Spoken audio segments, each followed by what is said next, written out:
Sir Moist with a 20 spot. Thank you so much.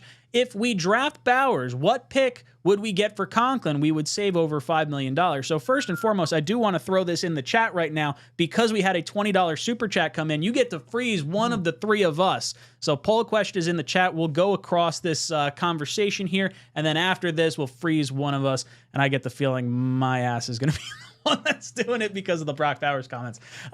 Sir Moise says, if we draft Bowers, what pick could we get for Conklin? I don't want to move Conklin if we wind up getting Bowers. I would love to have Ruckert be that like H-back type role, get rid of Bawden, and now and then Conklin winds up leaving in free agency next year, and then Ruckert and Bowers would be your two starting tight ends after that. That would be my route. I don't want to get rid of Conklin. I think his veteran status and how well he's played without Rodgers only leads me to believe he's going to get that much better with Rodgers. Matt, your thoughts on Conklin in the event the Jets draft Bowers?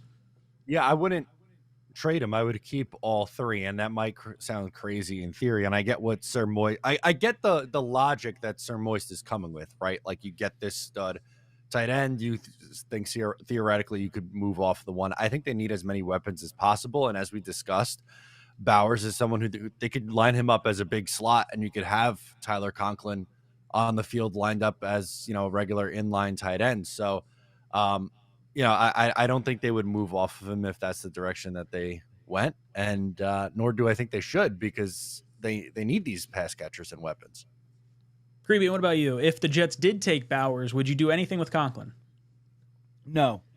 You know, this is a common thing, Sir Moist, that Jets fans, you know, for whatever the reason, we don't realize that we can actually keep a good player and add a good player. It's like a thing. Like we got to move somebody, and sadly, we're seeing it with Bryce Huff right now. It's like, you know, we brought on a guy, so we got to lose a guy. Like the really good teams, they don't feel like they have to lose somebody to bring on a good player.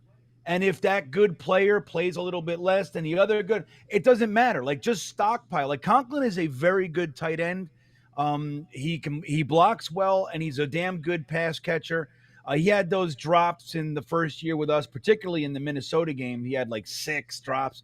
But for the most part, he's been really, really good. And we haven't seen a competent quarterback throwing to him yet. He's been sort of Zach Wilson's safety valve in many ways. So I think having, you know, if you were to draft Bowers, it doesn't necessarily mean that you have to lose. And why don't we just lose Kuntz? You know what I mean? Like push that fucking scrub off the damn roster instead of losing a quality guy. Why do we got to do that? So, but that's a common thread with us. If we're going to bring somebody on, we got to push some. Now we can trade this guy who we already know is good. Like, why don't we keep good players? So I don't think. Now, what would we get for him? 3 firsts. I love it.